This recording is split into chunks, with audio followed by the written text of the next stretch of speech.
ಓಂ ಶ್ರೀ ವಿಷ್ಣವೇ ನಮಃ. ಶ್ರೀ ವಿಷ್ಣು ಸಹಸ್ರನಾಮ ಸ್ತೋತ್ರ ಅರ್ಥಚಿಂತನೆ. ಶ್ಲೋಕ 28. ವೃಷಾ ಹಿ ವೃಷಭೋ ವಿಷ್ಣುರ್ವೃಷಪರ್ವಾ ವೃಷೋದರಃ ವರ್ಧನೋ ವರ್ಧಮಾನಶ್ಚ ವಿವಿಕ್ತಶ್ರುತಿಸಾಗರಃ. ಈ ಶ್ಲೋಕದಲ್ಲಿ ಬರುವಂತಹ ಮೊದಲನೆಯ ನಾಮ ವೃಷಾಹಿ. ವಸ್ತುತಃ ವೃಷ ಮತ್ತು ಅಹ ಎನ್ನುವಂತಹ ಎರಡು ಶಬ್ದಗಳು ಸೇರಿ ವೃಷಾಹಿ ಎನ್ನುವಂತಹ ನಾಮ ಆಗಿದೆ. ವೃಷಾಹಃ ಎನ್ನುವಂತಹ ಪೂರ್ಣವಾದಂತಹ ನಾಮ ರಾಜಾಹ ಸಖಿಭ್ಯಷ್ಟಚ್ ಎನ್ನುವಂತಹ ಪಾಣಿನಿ ಮಹರ್ಷಿಗಳ ವ್ಯಾಕರಣ ಸೂತ್ರದಿಂದ ನಮಗೆ ಲಭ್ಯ ಆಗತ್ತೆ. ಸ್ವಲ್ಪ ಸಂಸ್ಕೃತ ವ್ಯಾಕರಣದ ಪರಿಚಯ ಇದ್ದರೆ ನಮಗಿದಿನ್ನೂ ಚೆನ್ನಾಗಿ ಗೊತ್ತಾಗತ್ತೆ. ಒಟ್ಟಿನಲ್ಲಿ ವೃಷಾಹಃ ಎನ್ನುವುದು ಭಗವಂತನ ಹೆಸರು. ಅಹ ಅಂತಂದರೆ ಹಗಲು ಅಂತ ಅರ್ಥ. ವೃಷ ಅಂತಂದರೆ ಧರ್ಮ ಮತ್ತು ಪುಣ್ಯ ಎನ್ನುವಂಥ ಅರ್ಥ ಇದೆ. ವೃಷೋ ಧರ್ಮ ಪುಣ್ಯಂ ತದೇವ ಅಹಃ ಪ್ರಕಾಶ ಸಾಧರ್ಮ್ಯಾತ್ ಅಂತ ಅದನ್ನು ನಾವು ಅರ್ಥ ಮಾಡ್ಕೊಳ್ಬೇಕು. ವೃಷ ಅಂತಂದರೆ ಧರ್ಮ ಮತ್ತು ಪುಣ್ಯ ಅಂತ ಅರ್ಥ. ಅಂತಹ ಹಗಲು ವೃಷಾಹಃ ಎನ್ನುವಂತಹ ನಾಮದಲ್ಲಿ ಕಾಣಿಸುವಂಥದ್ದಾಗುತ್ತಾ ಇದೆ. ಅರ್ಥಾತ್ ಪುಣ್ಯ ಅಂತಂದರೆ ಬೆಳಗೋದು ಅಂತ ಅರ್ಥ. ಬೆಳಗೋದಕ್ಕೆ ಉದಾಹರಣೆ ಹಗಲು. ಹಗಲು ಅಂದರೆ ಬೆಳಗೋದು ಅಂತ. ಅದೇ ರೀತಿ ಯಾವ ಮನುಷ್ಯನಲ್ಲಿ ಪುಣ್ಯ ಅನ್ನುವಂಥದ್ದಿದೆಯೋ ಆ ಪುಣ್ಯದಿಂದ ಭಗವಂತನ ಪ್ರಾಪ್ತಿಯಾಗತ್ತೆ. ಭಗವಂತನ ನಾಮಸ್ಮರಣೆಯನ್ನು ಮಾಡಿದಂತಹ ದಿನವೇ ಪುಣ್ಯಮಯವಾದಂತಹ ದಿನ. ಉಳಿದಂತಹ ದಿನಗಳು ದುರ್ದಿನಗಳು.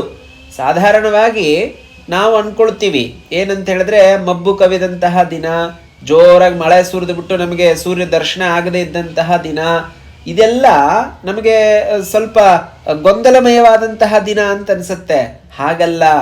ಯಾವ ದಿನ ನಮಗೆ ಪರಮಾತ್ಮನ ಸ್ಮರಣೆ ಬರಲಿಲ್ವೋ, ಯಾವ ದಿನ ನಮಗೆ ಸತ್ಸಂಗ ಸಿಗಲಿಲ್ವೋ ಅಂತಹ ದಿನವನ್ನು ದುರ್ದಿನ ಅಂತ ಹೇಳ್ತೀವಿ. ಅದಕ್ಕೆ ವಿರುದ್ಧವಾಗಿ ಪುಣ್ಯ ಸಂಚಯವಾದಂತಹ ದಿನವೇ ಸುದಿನ.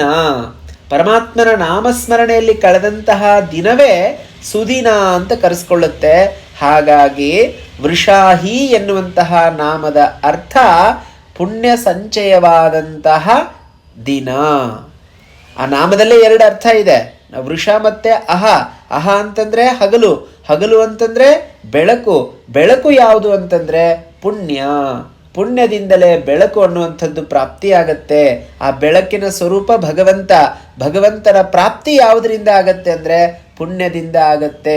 ಪುಣ್ಯ ಯಾವುದರಿಂದ ಆಗತ್ತೆ ಅಂದರೆ ಸತ್ಕರ್ಮದಿಂದ ಆಗತ್ತೆ. ಸತ್ಕರ್ಮ ಯಾವುದರಿಂದ ಆಗತ್ತೆ ಅಂದರೆ ಸದ್ಬುದ್ಧಿಯಿಂದ ಆಗತ್ತೆ. ಸದ್ಬುದ್ಧಿ ಯಾವಾಗ ಉತ್ಪತ್ತಿ ಆಗತ್ತೆ ಅಂತ ಹೇಳಿದ್ರೆ ಸತ್ವಗುಣ ಜಾಗೃತವಾದಾಗ.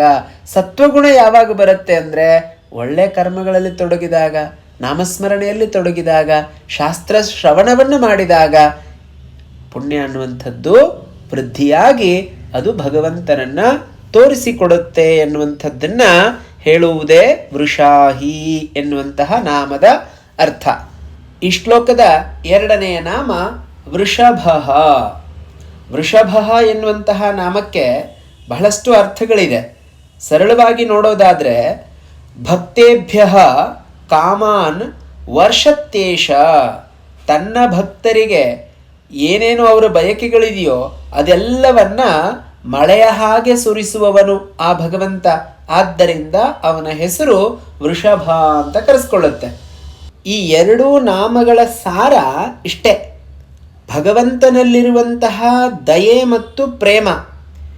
ದಯೆ ಮತ್ತು ಪ್ರೇಮ ಎರಡೂ ಈ ಬಾಹ್ಯ ಪ್ರಕೃತಿಯಲ್ಲಿ, ಅಂದರೆ ನಾವು ಬದುಕ್ತಾ ಇರುವಂತಹ ಈ ಪ್ರಪಂಚದಲ್ಲಿ ನಮಗೆ ಹೇಗೆ ಕಂಡು ಬರುತ್ತೆ ಅಂತ ಹೇಳಿದ್ರೆ ಮಳೆ ಮತ್ತು ಕಾಂತಿಯ ರೂಪದಲ್ಲಿ. ವೃಷ ಎನ್ನುವಂತಹ ಶಬ್ದಕ್ಕೆ ಮಳೆ ಅಂತ ಅರ್ಥ ಇದೆ. ಭ ಎನ್ನುವಂತಹ ಶಬ್ದಕ್ಕೆ ಕಾಂತಿ ಅಂತ ಅರ್ಥ ಇದೆ.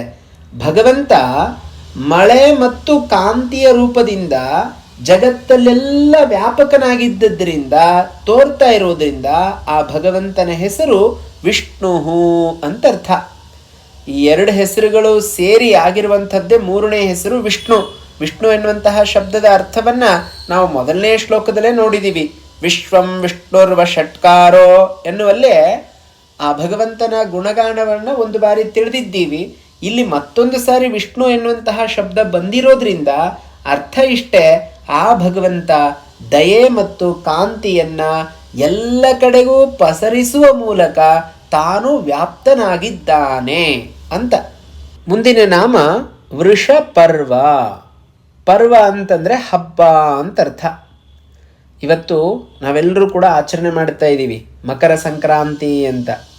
ಇದು ಹಬ್ಬದ ದಿನ. ಯಾಕೆ ಅಂತಂದರೆ ಆ ಸೂರ್ಯ ಭಗವಂತ ಧನುರ್ ರಾಶಿಯಿಂದ ಮಕರ ರಾಶಿಗೆ ಪ್ರವೇಶ ಮಾಡ್ತಾ ಇರುವಂತಹ ಪುಣ್ಯಕಾಲ, ಉತ್ತರಾಯಣ ಪುಣ್ಯಕಾಲ ಅಂತ ಕರೆಸ್ಕೊಳ್ಳುತ್ತೆ. ಧಾರ್ಮಿಕ ನಂಬಿಕೆಗಳ ಪ್ರಕಾರ ಸ್ವರ್ಗದ ಬಾಗಿಲು ಇವತ್ತು ತೆರೆಯುತ್ತೆ ಅಂತ ಹೇಳ್ತಾರೆ. ಭೀಷ್ಮಾಚಾರ್ಯರು ಮಹಾಭಾರತ ಯುದ್ಧದಲ್ಲಿ ತಮ್ಮ ದೇಹತ್ಯಾಗ ಮಾಡಲಿಕ್ಕಾಗಿ ಅವರು ಕಾಯ್ತಾ ಇದ್ದಂತಹ ದಿನ ಇವತ್ತಿನ ದಿನ. ಉತ್ತರಾಯಣ ಪುಣ್ಯಕಾಲಕ್ಕಾಗಿ ಕಾಯ್ದು ಅವರು ದೇಹತ್ಯಾಗ ಮಾಡಿದ್ರು ಅಂತ ನೋಡ್ತೀವಿ. ಮತ್ತು ಶಿವಪಾರ್ವತಿಯರ ವಿವಾಹವಾದಂಥ ದಿನ ಅಂತ ಕೂಡ ಪುರಾಣಗಳು ಹೇಳುತ್ತವೆ. ಇಂದ್ರನಿಗೆ ಶಾಪ ಅನ್ನುವಂಥದ್ದು ಬಂದಿತ್ತು. ಆ ಶಾಪವನ್ನು ನಿವಾರಣೆ ಮಾಡಿಸಿಕೊಂಡಂತಹ ದಿನ, ಗೌತಮರು ಇಂದ್ರನ ಶಾಪವನ್ನು ನಿವಾರಣೆ ಮಾಡಿದಂತಹ ದಿನ ಇವತ್ತು. ವರಾಹ ಅವತಾರವಾದಂತಹ ದಿನ ಇವತ್ತು. ಅನಂತರ ಸಮುದ್ರ ಮಥನ ಕಾಲದಲ್ಲಿ ಲಕ್ಷ್ಮಿಯ ಜನನವಾದಂತಹ, ಲಕ್ಷ್ಮೀದೇವಿಯ ಉಗಮವಾದಂತಹ ದಿನ ಇವತ್ತು. ಹೀಗೆ 10 ಹಲವು ವಿಶಿಷ್ಟತೆಗಳಿಂದ ಕೂಡಿದಂತಹ ದಿನ ಮಕರ ಸಂಕ್ರಾಂತಿ ಅಂತ ಆಚರಣೆ ಮಾಡ್ತಾ ಇದ್ದೀವಿ. ಸರಳವಾಗಿ ಹೇಳೋದಾದರೆ ನಮ್ಮೆಲ್ಲರಿಗೂ ಕೂಡ ಒಂದು ವಿಶೇಷವಾದಂತಹ ಹಬ್ಬ. ಭಗವಂತನ ಹೆಸರಿನಲ್ಲೂ ಹಬ್ಬ ಅನ್ನುವಂಥದ್ದಿದೆ. ವೃಷಪರ್ವ. ವೃಷ ಅಂತಂದರೆ ಧರ್ಮ ಅಂತ ನಾವು ನೋಡಿದ್ವಿ.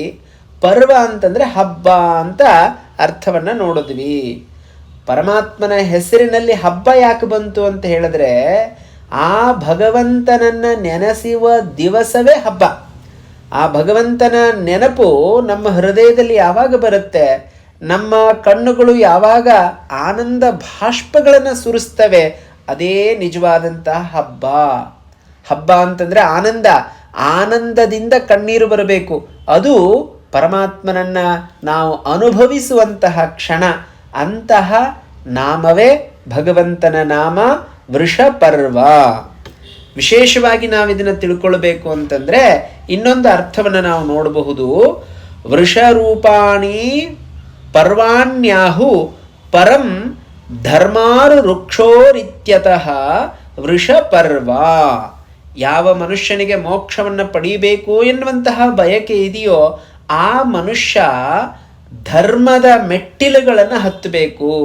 ಹೆಜ್ಜೆಯನ್ನು ಇಟ್ಟು ಅವನೇನು ಮಾಡಬೇಕು, ಈ ಧರ್ಮದ ಸೋಪಾನದ ಮೆಟ್ಟಿಲುಗಳನ್ನು ಹತ್ತಿ ಹೋಗಬೇಕು. ಆಗ ಭಗವಂತನ ದರ್ಶನ ಆಗತ್ತೆ. ಅಂದರೆ ಜೀವನದಲ್ಲಿ ಧರ್ಮವನ್ನು ಅನುಸರಣೆ ಮಾಡಬೇಕು, ಧರ್ಮವನ್ನು ಆಚರಿಸಬೇಕು, ಧರ್ಮವಂತನಾಗಿರಬೇಕು. ಅದೆಲ್ಲದರ ಸರಳವಾದಂಥ ಅರ್ಥವೇ ಭಗವಂತನ ಆರಾಧನೆ.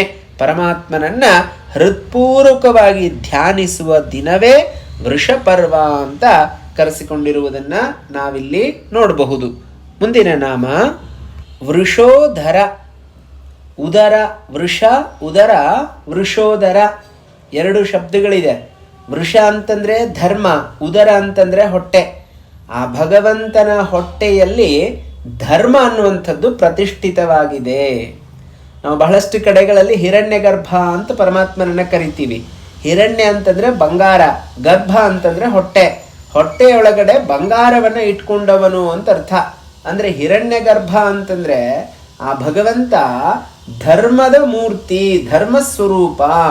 ಹಾಗಾಗಿ ವೃಷೋದರ ಎನ್ನುವಂತಹ ನಾಮ ಅದನ್ನೇ ಹೇಳ್ತಾ ಇರುವಂಥದ್ದು. ಧರ್ಮೇ ಸತ್ಯಂ ಪ್ರತಿಷ್ಠಿತಂ. ಧರ್ಮದಲ್ಲಿ ಸತ್ಯ ಅನ್ನುವಂಥದ್ದು ಪ್ರತಿಷ್ಠಿತವಾಗಿದೆ, ಸತ್ಯದಲ್ಲಿ ಧರ್ಮ ಅನ್ನುವಂಥದ್ದು ಪ್ರತಿಷ್ಠಿತವಾಗಿದೆ. ವೃಷೋದರ ಅಂತಂದರೆ ಭಗವಂತನ ಉದರದಲ್ಲಿ ಸ್ವರ್ಣವು ಧರ್ಮವೇ ಆಗಿರುವಂಥದ್ದು. ಧಾರ್ಮಿಕ ವರ್ಷವೇ ಆತನ ಸಂಪತ್ತು. ಅರ್ಥಾತ್ ಅವನೇ ಧರ್ಮ ಸ್ವರೂಪ. ಧರ್ಮವನ್ನು ಬಿಟ್ಟರೆ ಅವನಿಲ್ಲ, ಅವನನ್ನು ಬಿಟ್ಟರೆ ಧರ್ಮ ಇಲ್ಲ.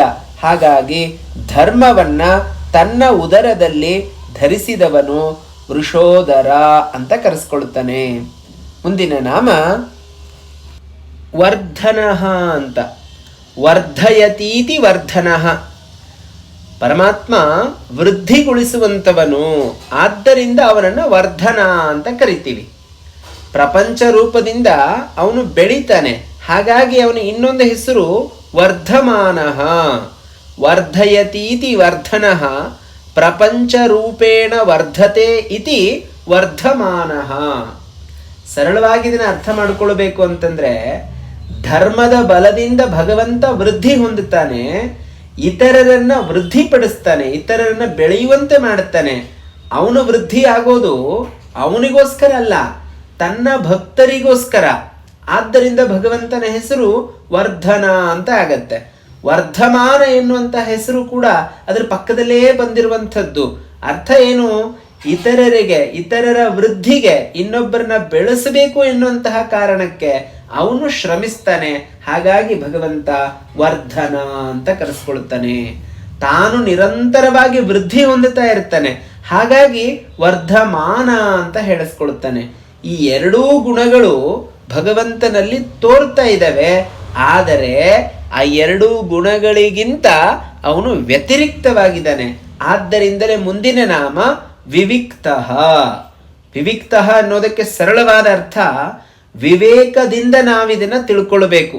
ವರ್ಧಯತೀತಿ ವರ್ಧನಃ ಪ್ರಪಂಚರೂಪೇಣ ವರ್ಧತೆ ಇತಿ ವರ್ಧಮಾನಃ ಇತ್ತಂ ವರ್ಧಮಾನೋಪಿ ಪೃಥಗೇವ ತಿಷ್ಠತಿ ಇತಿ ವಿವಿಕ್ತಃ. ವಿವೇಕದಿಂದ, ಜ್ಞಾನದಿಂದ ಭಗವಂತನ ಈ ಎರಡೂ ಗುಣಗಳನ್ನು ನಾವು ತಿಳಿಯಬಹುದಾಗಿದೆ. ಕೊನೆಯ ನಾಮವಾಗಿ ಶ್ರುತಯಃ ಸಾಗರ ಇವಾತ್ರ ನಿಧೀಯಂತೆ ಇತಿ ಶ್ರುತಿ ಸಾಗರ ಅಂತ. ಶ್ರುತಿಗಳು ಸಾಗರದಲ್ಲಿ ಹೇಗೋ ಹಾಗೆ ಈತನಲ್ಲಿ ಇಡಲ್ಪಟ್ಟಿವೆ. ಆದ್ದರಿಂದ ಈ ಭಗವಂತನ ಹೆಸರು ಶ್ರುತಿ ಸಾಗರ ಅಂತ ಕರೆಸ್ಕೊಳ್ಳುತ್ತೆ. ಶ್ರುತಿ ಅಂತಂದ್ರೆ ಶ್ರವಣ ಅಂತ ಅರ್ಥ, ಕೇಳಿಸ್ಕೊಳ್ಳೋದು. ಪರಮಾತ್ಮನ ಕೀರ್ತನೆಯನ್ನ, ಸ್ಮರಣೆಯನ್ನ ನಾವು ಕೇಳಿಸ್ಕೊಳ್ಳುವಂಥವ್ರಾಗಬೇಕು, ಅದನ್ನು ನುಡಿಯುವಂಥವ್ರಾಗಬೇಕು. ಸ್ಮರಣೆ, ಸೇವನೆ, ಅರ್ಚನೆ, ವಂದನೆ, ದಾಸ್ಯ, ಸಖ್ಯ, ಆತ್ಮನಿವೇದನೆ ಇವೆಲ್ಲ ಶ್ರವಣದ ಮೇಲೆ ಆಧಾರಪಟ್ಟಿರುವಂಥದ್ದು. ಶ್ರುತಿ ಸಾಗರ ಅಂತಂದ್ರೆ ಸಮಸ್ತ ಶ್ರುತಿಗಳಿಗೂ ಕೂಡ ಆ ಭಗವಂತನೇ ಆಧಾರವಾಗಿರುವಂಥವನು. ಆ ಪರಮಾತ್ಮನಲ್ಲಿಯೇ ಎಲ್ಲವೂ ಇರುವಂಥದ್ದು. ಹಾಗಾಗಿ ಭಗವಂತನನ್ನ ನಾವು ತಿಳ್ಕೊಳ್ಬೇಕು ಅಂತಂದ್ರೆ ಅವನ ವಿಚಾರವನ್ನ ಕೇಳಬೇಕು, ಆ ವಿಚಾರವನ್ನ ಮನನ ಮಾಡಬೇಕು. ಆಗ ವಿವೇಕ ಅನ್ನುವಂಥದ್ದು ಉತ್ಪತ್ತಿಯಾಗತ್ತೆ, ಅದರಿಂದ ಭಗವಂತನ ದರ್ಶನವಾಗತ್ತೆ. ನಾಳೆ ಮುಂದಿನ ಶ್ಲೋಕದ ಅರ್ಥವನ್ನ ತಿಳಿಯುವಂತಹ ಪ್ರಯತ್ನ ಮಾಡೋಣ. ಧನ್ಯವಾದಗಳು.